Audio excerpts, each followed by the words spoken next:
По 16 години власт на Виктор Орбан, во Унгарија се појавува Петар Маѓар, човек кој од поддржувач на системот станува символ на промена. Дали ваквите лидери се производ на систем што веќе пука или тие го уриваат системот? Да си кажеме денеска за лидерството и за лидерите како носители на промени, но и за еден од најголемите проблеми на македонската реалност низ годиниве – неефикасната јавна администрација. Зошто институциите не функционираат како сервис за граѓаните и како тоа да се промени? Дел од прашањата за мојата гостинка во продолжение одговор бараме од Христина Велковска, претседателка на Македонската асоциација за искуство на клиенти вработени. Добре дојдовте во Телма. Добре најдов. Еве како што кажа во најавата, по 16 години на Виктор Орбан во Унгарија се појави човек кој во младоста го поддржувал Орбан и неговиот систем, а денес станува символ на промената. Па првото прашање со оглед на тоа што опфаќате во вашиот консалтинг и лидерство и обука за лидери, како се создава таков лидер? Дали тоа се учи на обуки и на конференции или се гради во судир со реалноста и низ други процеси? Благодарам за прашањето. Не можевме да го избегнеме после случувањата вчера и големата промена што настана во Унгарија. Да, релативно, јас сум на темата лидерство, секогаш неблагодарно е да се зборува во контекст на политички лидери, меѓутоа секогаш кога ќе ги прашаме и нашите слушатели на обуки или да речам соработници, тие може да имаат и да преферираат лидер од политички бекграунд. Така да апсолутно Орбан беше и е се уште лидер на оние кои го следат.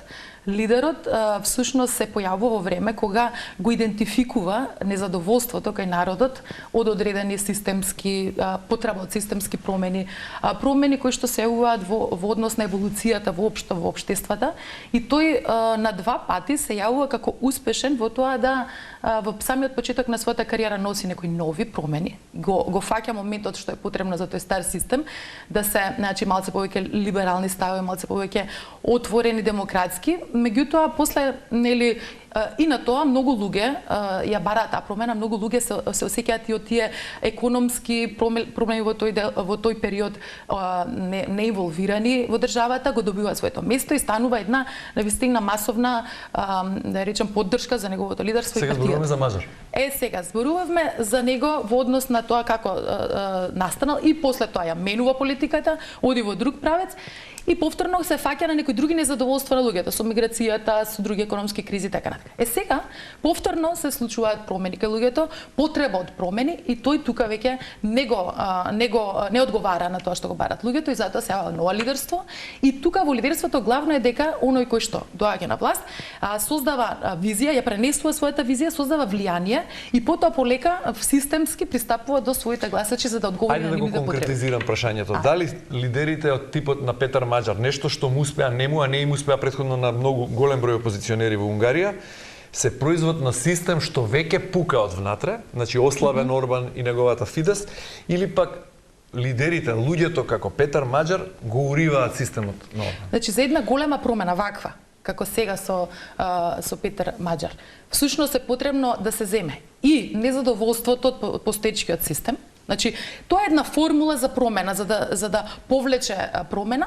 Прво се зима и се гледа и се вадат видливо незадоволството на народот од постоечкиот систем. Потребна е визија за новото, она што ќе го донесе неговата партија, она на каде што ќе ги поведе луѓето, значи визија, јасна визија, и визија која што е инклузивна за повеќе категории, за поширока популација. И трето е некои одредени акцијски планови, веројатно понудени во нивните програми, нели, на партијата, и доколку овие се доволно јасни и доволно блиску до гласачите, тоа ќе го на некој начин ќе поттикне промената и ќе го намали отпорот за промени кој што почесто се јавува по старата популација, која што и треба поголема стабилност, навикнати се на нешто. Сега ова некоја нова енергија, повеќе повлекува помлада популација и на некој начин управувањето со промените и едното и другото вклучува. Значи и пукањето на системот и нова визија за еднината. Дали еден лидер може да го промени системот или на крај системот ќе го абсорбира лидерот? Од што зависи тоа? Видете, сега тоа има прилика. Лидерите доаѓаат со ветувања. Системот, и тоа е секаде, сега може да се вратиме и во компаниите, и во организациите, и во институциите.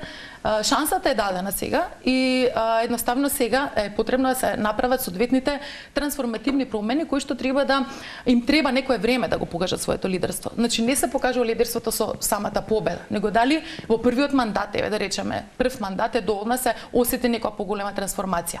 И таа трансформација всушност значи да се познава системот и да се работи на системски подобрувања, процесни, значи на некој начин реорганизација на институциите кои што влегуваат во јавниот сектор, потоа да речам технолошки промени, но исто така технолошките промени апсолутно се водечки во ова ново време, но исто така и промени на страна на мајндсетот на луѓето.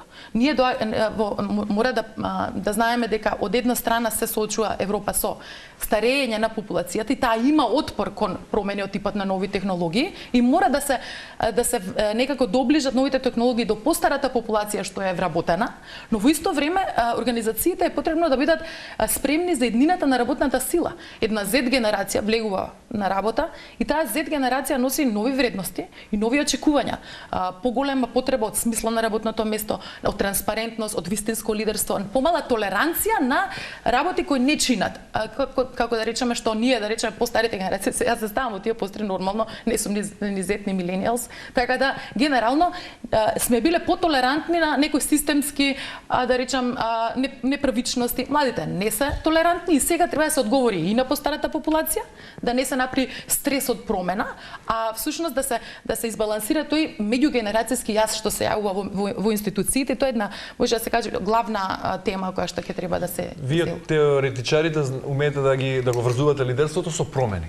Лидерот автоматски е прва асоциација дека треба да донесе некакви промени. Дали сметате дека на светот генерално глобално му недостига лидерство, што ме во ваква ситуација во услови на постојана војна, во услови на несигурност?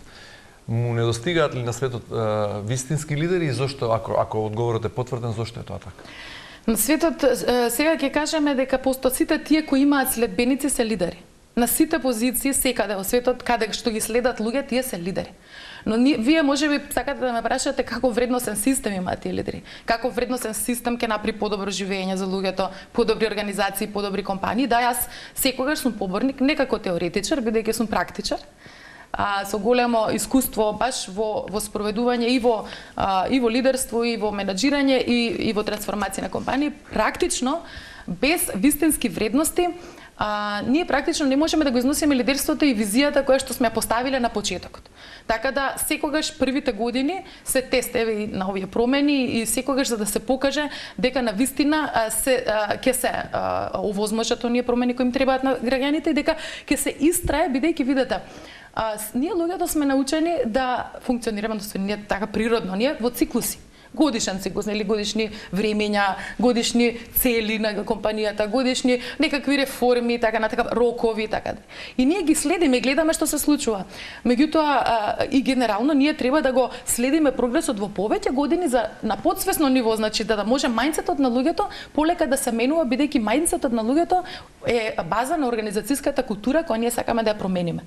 Организацијската култура всушност е сет на многу, да речам, такви непишани правила, вредности. Еве да речам да се доближам до гледачите. Кога сакаме да кажеме што е тоа во пракса мајндсет или организацијска култура, тоа е кога сакаме да ја промениме, тоа е од кога ќе кажеме не е моја работа до тоа да превземеме одговорност.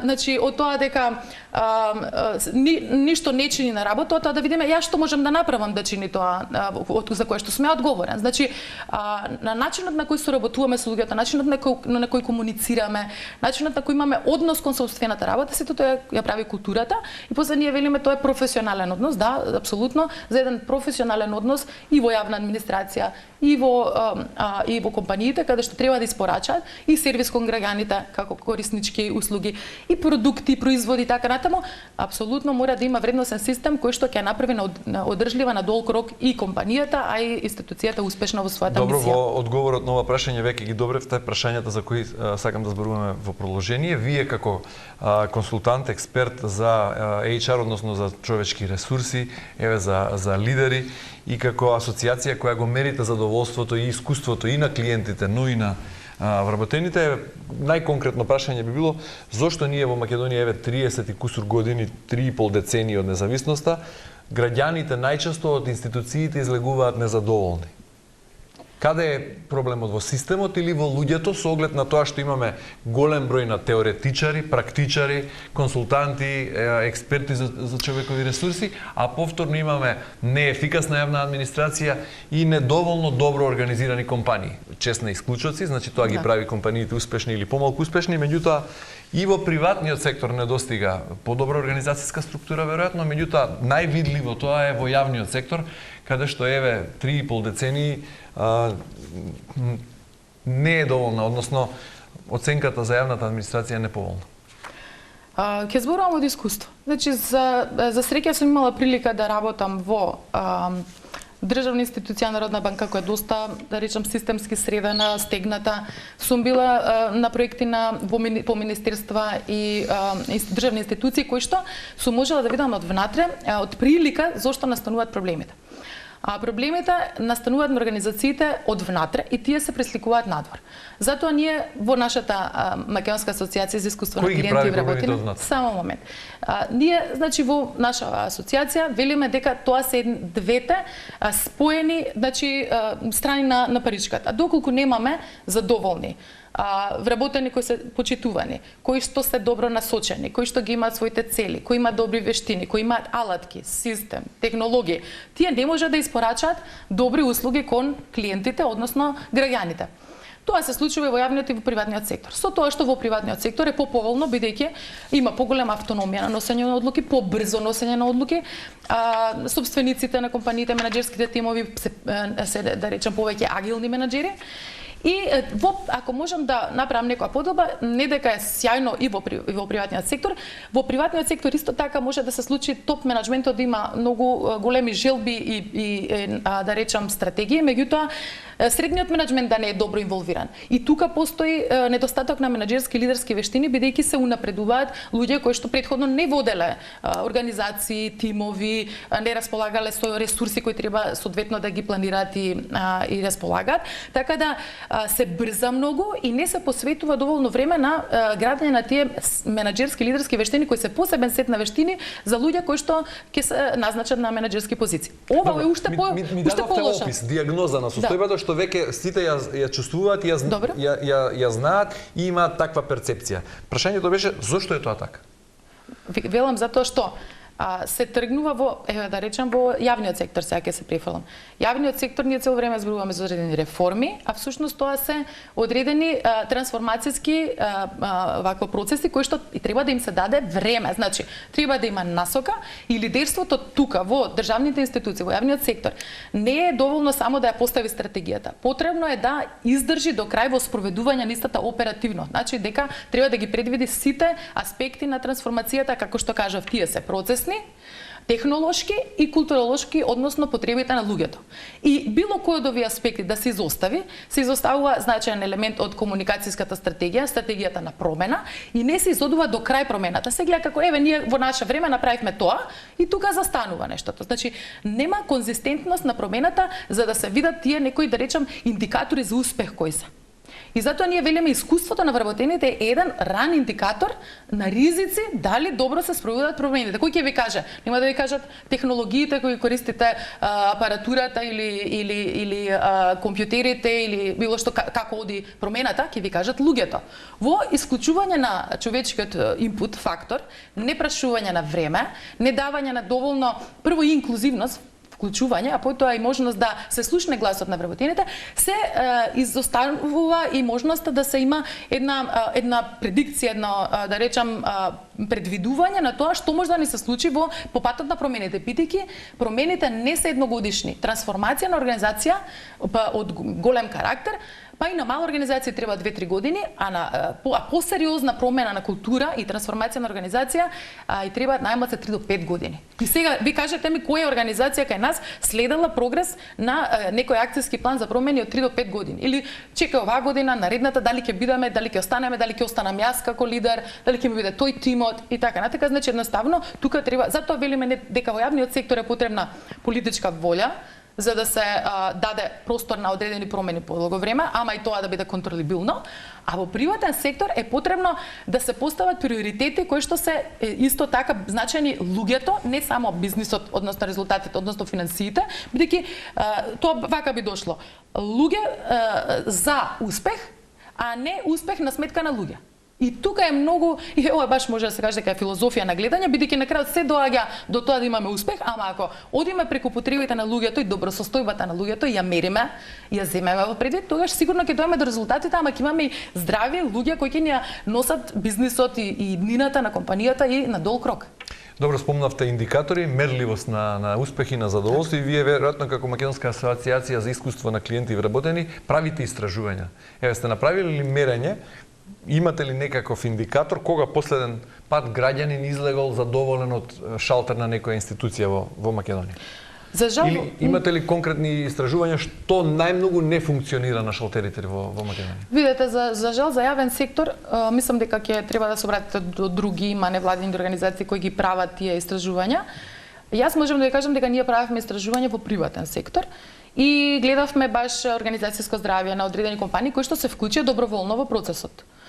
Можевме да видиме какви се индикаторите за продуктивност, за ангажираност, за лидерството, ефикасност на лидерството. Можевме да видиме потенцијалот за раст на луѓето, значи потенцијал за раст е исто така мерлив индикатор. Значи сите овие практично мерења кои можеме да ги направиме се новина во работењето и на приватен сектор, бидејќи тоа значи преку искуството на вработените ние да дојдеме до показатели за тоа дали компанијата во моментот има здрава работна сила, дали е таа ангажирана доволно, дали е продуктивна, дали ќе ги исполни резултатите, односно ќе има успех со плановите за оваа година, значи се мери перформанс менеджмент системот, продуктивност и лидерство. Исто така дали на долг рок има потенцијал за раст и развој тука или има отпор за промени. Значи оној што го зборуваме ние да речеме од аспект на организацијска култура, дали има развоен ум, growth mindset или има фикст или затворен. Конкретно, што ви покажа тоа истражување во кој дел од компаниите биле доброволно вклучени? Зошто во приватниот сектор искуството на клиентите станува приоритет, а тоа не е така во јавниот сектор?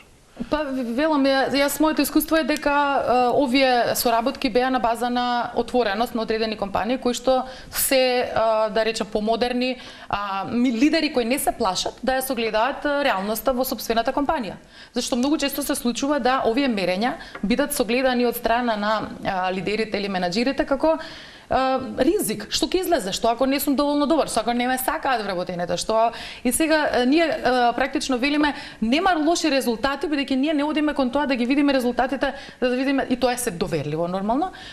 Туку за да тој добие нели за себе слика, тоа е исто како крвна слика кога одиме да направиме. Ние сега кога ќе видиме нешто, некој параметар изместен, ние тргнуваме, фокус ставаме, приоритет на тоа и работиме на тоа за да бидеме здрави. Исто во организацијата, доколку не ги прашаме луѓето на вистински начин, не е само да ги прашаме. Не се сите анкети тие за мерење на задоволство, за сатисфакција, сите тие не се доволни и успешни, треба навистина да се изберат добри холистички вакво пристапи, методологии кои постојат и со нив да се дојде до тоа кои се приоритетите за понатаму да се подобрува и организацијата, и културата, и системот, и технологиите. Значи едноставно фокус, тоа значи и брзо кога ќе ги најдеме ризиците што може да ни се случат од заминување на луѓе, од пад на продуктивност, ние можеме брзо да делуваме, да ги подобриме системите да се заштитат многу загуби кои што би дошле од овие ризици. Добро, еве, дали незадоволен службеник или вработен во приватна компанија автоматски значи и незадоволен граѓанин и колку искуството на вработените директно влијае врз услугата или врз работата за која се одговорни, која им е дадена? Апсолутно има причинско-последични елементи тука, значи дека не само теоретски, него апсолутно во модерниот менеджмент е логички докажано дека доколку еден човек не е задоволен работа, што значи фрустриране, не е почитуван, не е добро искомуницирано со него што се бара од него, е во бернаут, тоа апсолутно тој како личност е репрезентот на таа компанија или институција, во допир со клиентите го пренесува истото што го чувствува. Емоциите се преносливи. Тој клиент, иако не знае што се случува, тој е на некој начин индиректно под влијание на недобри релации, нејасен систем, недобра меѓусекторска комуникација. И на него едноставно му се случува некое закочување како корисник на услугите, а не знае ни зошто. А тоа е сето преку несоодветното да речам управување со луѓето, односно согледување на потребите на тие луѓе кои што се не сите луѓе се репрезенти на организацијата, значи не само тој што е првично во контакт. И тие колеги што треба да му испорачаат на него исто, и тие ако се незадоволни, овој нема да добие тоа што треба и нема на крајот да добие и клиентот или граѓанинот тоа што се оградивте од анализа на јавниот сектор, меѓутоа веројатно знаете дали институциите во Македонија воопшто мерат задоволство и на вработени, и на клиенти, и на граѓаните, или системот функционира онака на слепо? Веројатно имате сознание, бидејќи сте во таа бранша. Не знам, искрено да ви кажам, мислам дека се уште не се доволно развиени организациите. Ние со Министерство за јавна администрација, бидејќи имаме една и програма акредитирано во Вите институт, консултантската куќа која што ја раководам, за менаџерски лидерски вештини во јавен сектор, кое што да речеме е акредитирана од Министерство за наука, од Центар за образование на возрастни, верификувана. Исто така имаме и за приватен сектор и можам да ви кажам дека 60-70% е исто. Лидерство и менаџирање се универзални принципи. Презентирана е оваа иста програма и министерот имаше имавме некои соработки во однос на тие генерички обуки. Гледам дека нешто посебно не се случува, освен тоа што има најави дека ќе се направи некоја академија. Јас слушам исто како и вие, она што го ветуваат за надлежните за развој, бидејќи сум засегната, сакам и оваа програма да биде понудена и да биде искористена. Од друга страна, исто така зборувавме за мерење во самото министерство со една методологија ваква холистичка на искуството на вработените. Имаше расположение и се надевам дека тоа ќе се случи. Затоа сега овде би рекла дека е можда во зачеток, да речеме ваков принцип на водење. Но не можам да кажам дека има отвореност во јавниот сектор за ова ние што го работиме, што може да им помогнеме, затоа што едноставно немам такви соработки. А сме се пробале, сме направиле контакти, што значи дека не верувам дека прават нешто посебно, нити дека има менаџерски лидерски вештини, што нема, ова е единствена акредитирана. За да отиде човек на менаџерски лидерски вештини треба да отиде на MBA програма на факултет, што е академски пристап, каде што треба да вложи сам година, дена, 2 години и така натака. Значи една ваква адаптирана за менаџерски лидерски програма во земјата нема, има некои меѓународни, верувам се користат, знам дека прилика дека и владата и министерствата користат за повисоките функционирање некои меѓународни програми, меѓутоа ова треба да биде до оперативен менеджмент, middle менеджмент, оперативен менеджмент и многу треба едноставно да се искористат овие можности во земјата за да се подигне нивото на лидерството, затоа што за лидерство зборуваме. Сепак клучно е оние кои ги водат организациите не само на топ ниво на менеджмент, на висок менеджмент, него и среден менеджмент и оперативен менеджмент да имаат едноставно знаење која е нивната улога како лидери и како менаџери и да имаат вештини за тоа, едноставно мора да поминат нешто. Иначе нема никогаш да имаме реформи. Сега има лидери во јавните администрации или само администратори повеќе? Искрено да ви кажам, лидери нема многу, затоа што и лидерството во смисла на јавен сектор тамо да речеме не може така лесно да направите реорганизација внатрешна како во приватен сектор. Не имаат врзани раце да наградуваат добри луѓе. Значи јас често сум во комуникација каде што гледам кога ќе кажат врзани ми се рацете, за да бидам вистински лидер, затоа што не можам да, не знам, сменам нешто драстично, затоа што е законска, подзаконска регулатива и така натака. Да, до некаде држи вода тоа, меѓутоа, апсолутно тоа не те ограничува ти да бидеш етичен, да бидеш добро организиран, да имаш менаџерски, да знаеш за финанси, за маркетинг, за менеджмент со човечки ресурси, да знаеш за иновации, да знаеш лидерски стилови, да познаваш водење на тимови, психологија на работно место, тоа не те спречува тебе, нити закон, нити подзаконска регулатива, ти да бидеш подобар лидер. Но ако не може да ги промени работите, веројатно добри, стручни и мотивирани луѓе влегуваат во системот, а потоа бидејќи им се врзани рацете, како што самите велат, стануваат дел од проблемот, односно влегуваат во системот и продолжуваат да функционираат така како што не сакале и како што имале намера да го сменат. Затоа потребно е авторитетите во јавен сектор да се посветат повеќе на градење на сите одговорни луѓе. Еден човек да менаџирам, еден процес да менаџирам или нешто било што, не еден цел оддел или организација, цела институција и да немам менаџерски лидерски вештини, тоа е непоимливо. А кај нас е реалност, едноставно, дури многу често слушам дека и никакви немаат обуки. Добро, 35 години зборуваме за реформа на јавната администрација и никако таа реформа на јавната администрација да ја завршиме. Спомнавте, недостига посветеност и време, не му се дава шанса на времето за да се заврши тој процес. Каде според вас е клучната причина поради која пропаѓа реформата на јавната администрација? Дали е тоа прашањето е во политиката, значи на врвот, во средниот менеджмент, велите, како што се оние луѓе што се поставени таму, или во процесот на извршување?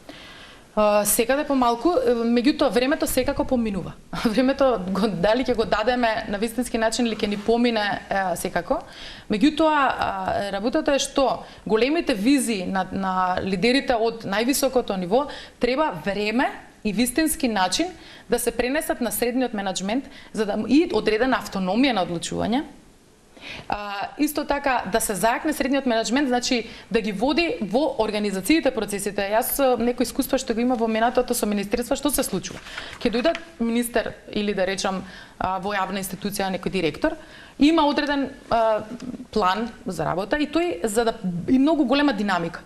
И тој едноставно нема нити време, нити желба да го профункционира целиот механизам на тоа министерство. Може тоа министерство да има 300-500 луѓе, тој ќе работи со 30 луѓе, кои што брзо работат и се соединиле со мисијата. Наместо да вложи една година, сите да ги мобилизира, да ги стави во функција, па после треба да се направат стратегии за нови вештини, reskilling, upskilling, да се направи проценка на работната сила, каква е денес, што ќе донесат. Не сега ние ќе носиме нови технологии, а не гледаме кој ни е на работа.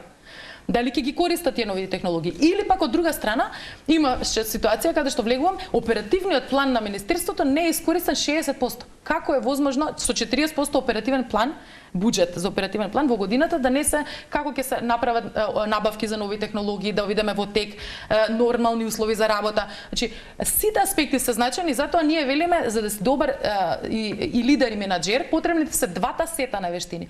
Едните се да ги водиш луѓето, да ги разбираш и да немаш ти отпор што тие имаат отпор кон промената. Тука да разбереш дека отпорот не е непријател, отпорот е природна карактеристика кај луѓето, а ти треба како лидер да умееш да го менаџираш, да имаш емпатија, да имаш емоционална интелигенција, да имаш комуникацијски вештини, да си агилен, да си храбар, да се огледуваш ситуации и така натаму. Добро, и сите оние институции кои функционираат добро, функционираат благодарени на и честнати исклучоци што се и на луѓе кои се навистина посветени во својата работа, но кои најчесто заминуваат или бидејќи не се доволно мотивирани да останат во ваков систем, па заминуваат во странство или по природен одлив преку пат на пензија, нели? И дали некогаш анализирал, имате ли впечаток од искуството и соработката со јавните институции досега, дали некој пресметува колку таа институција ја чини заминувањето на квалитетниот кадар, без разлика по кој основа? Да, вака, јас прво ќе кажам дека во можностите што ги имав за да се запознам со луѓе од јавен сектор, од министерства, од институции, јас можев да видам прво, порано беше престиж, например, најдобрите студенти да отидат во министерствата, на одредени позиции, раководни позиции да стекнат и така направат кариера. И тие сега имаат над 50 години, да речеме, и се деморализирани. Тие треба да се искористат како ментори. Треба нивното знаење да се искористи за добар влез на новите генерации, бидејќи сега па новите генерации поквалитетните луѓе не сакаат во јавен сектор. И сега што не е атрактивно.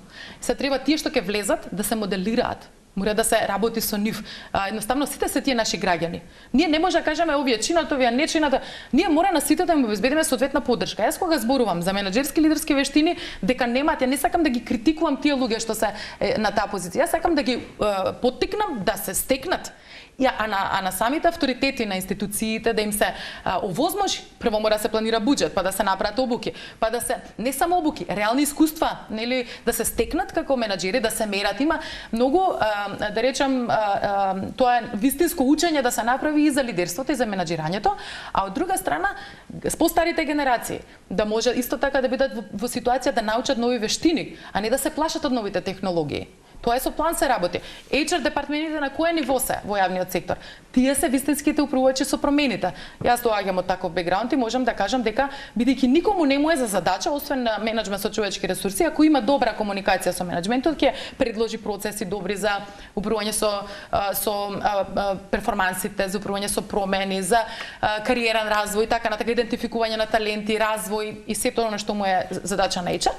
И сакам да кажам дека на крајот ние не треба да критикуваме. Ние треба на сите различни категории да им обезбедиме тоа што им е потребно. И така се вели во лидерството, значи ако беше однесувајте се со луѓето онака како што сакаш тие да се однесуваат со тебе, сега ултимативна вредност во лидерството однесувај се со луѓето онака како што се нивните потреби. Како одговорните луѓе во дел од приватните компании успеале да сватат дека нивното најголемо богатство, нивниот најсилен асет е се вработените и клиентите. И задоволството на вработените и на клиентите е најважното нешто, приоритетот број 1. Што приватниот сектор прави подобро кога станува збор за организација, лидерство, однос кон корисници? И ово што го зборувам. Дел од компаниите разбра дека нивните клиенти и нивните работени се најголемото богатство со кое располагаат. Зошто тоа не им успева на институциите? Разбра, ама на кој начин? Повторно со некоја криза што се случила, повторно со некој промени на зрење. Видете, најдобро би било низ процес за зрење да е, меѓутоа не би рекла дека во нашиве 30 години на овој систем кој што го гаиме, дека толку многу созреа, туку повторно пред големата динамика на нови технологии, промени на пазарот на кој што делуваат компаниите во приватниот сектор ги прави и промените, рековме, на старење на одредена генерација со која што го започнале бизнисот и потреба да вклучат нови генерации кои што сега не го дишат истото како и претходно. Ние имаме компании кои пред 30 години, сега ќе им отидат во пензија 40%, 50% од луѓето на компаниите, големите компании од приватен сектор. Знаете ли што ќе се случи ако компанијата не го менаџира процесот на промена на генерации? Значи, тоа не само што судира на генерации, целосна промена на културата ќе внесе. Значи, ако немаме подготвеност на организацијата, полека да го направи тој процес, ментори, пак пренос на знаењето, може да се направи голема дупка на знаењето, може да има големи материјални трошоци и нематеријални трошоци, значи губење на институционално знаење, губење на клучни клиенти, така натака. Во јавниот сектор би сакала само да споменам дека исто така е значајно да се погледне на овие, значи ние не можеме на крај ќе се соочат јавниот сектор е да речем во помодерните земји. Имам соработки од Словенија па значи и еве и Холандија, една да речеме јавна управа за јавни приходи на Холандија за прв пат во историјата се соочува со неможење да привлечат добар кадар или квалитетен кадар си оди. Ме прашавте, заменувањето на еден квалитетен кадар значи дека од 50% до 200% на неговата годишна бруто плата. Бруто плата. Толку ја чини заминувањето, било дали е приватен сектор или јавен сектор, затоа што тој едноставно прво му паѓа продуктивноста пред да си отиде, кога решил да си оди, заради X причини кои што не му е добро веќе таму. Потоа ќе се направи дупка кога ќе си замене, неговите колеги треба да преземат работата, паѓа тимскиот дух и морал, исто така продуктивноста нивна е намалена. Треба нов процес да се воспостави за рекрутмент, ангажираност на HR, на други раководители и така натака, и после треба онбординг или да се стекне со основни знаења и на крај да дојде тој до 100% на перформансите на предходниот, му треба долго време. Сето тоа е искалкулирано како директен финансиски трошок дека е 50 до 200%. Значи можеме да израчунаме, немаме време. Мораме да завршуваме, да. Кога утре би имале можност или би ве прашале креаторите на политики што или како да се реформира една институција, кои би биле првите 3 чекори што би ги посочиле, преземале или советувале, за да се граѓаните да почувствуваат реална промена во начинот на функционирање и испорачување на услугите на таа институција? Пред се, јас верувам дека треба исто како и во приватниот сектор, и тоа може малце паралела ќе направам, се собират одговорните луѓе на менаџерски состанок каде што се гради заедно визијата што треба да биде внатрешната промена. Значи, таа промена треба да се идентификува, значи, од сите аспекти, затоа што и тој што е да речеме, на главната позиција, дали е директор или е министр, тој не ги познава сите аспекти на работењето. Му треба процес во кој што ќе ги инволвира клучните луѓе, значи, инклузија на луѓето. Потоа, градење на еден нов... Значи, визија, инклузија и третиот. Градење, не, тоа е едно. Да, усвари тоа е второ инклузија, градење на заедничка слика заради таа инклузија, затоа што иначе ќе го изгубите знаењето од луѓето кои што ја знаат работата. И потоа оперативни планови кои што ќе бидат со автономија, на некој начин автономија и рокови, на помали рокови да се слават победите заеднички на промената и да се постават индикатори на крајните ситуации кои што сакаме да ги видиме и да се остане доследен во тој процес. Значи, Не може сам, мора да се направи инклузија со сите внатре. Значи не може овие се мои, овие се твои, овие се со нас, овие не се, овие се против мене. И да се против тебе, ти треба, ако си лидер, да најдеш начин да се доближиш до нив и нивниот отпор да го искористиш како канализирање од негативна во позитивна енергија, да им дадеш задачи да се вклучат, едноставно да ја работат внатре во промената. Ако треба нови вештини, ако има некои дупки од аспект на експертиза, се најмуваат консултанти. Јас не знам што е толку тешко во јавниот сектор да се отворат институциите да викнат консултанти. Дали треба да се дефинира нов овакво, да речем, систематизација, организација, перформанс менеджмент и така натака. Едноставно во рамки на законот може да се направат одредени подобрувања и одредени поддршки на менаџерите пред све, за да можат да паралелно оди тоа развој на менаџерите и развој на организацијата. Христина Велковска, Македонска асоциација за искуство на клиенти вработени. Ви благодарам за гостувањето во денешното издание, да си кажам. Ви благодарам на вас за поканата. Почитувани, тука е крајот на ова издание. Ви благодарам за вниманието. Останете на фреквенцијата на Телма и имајте убав ден.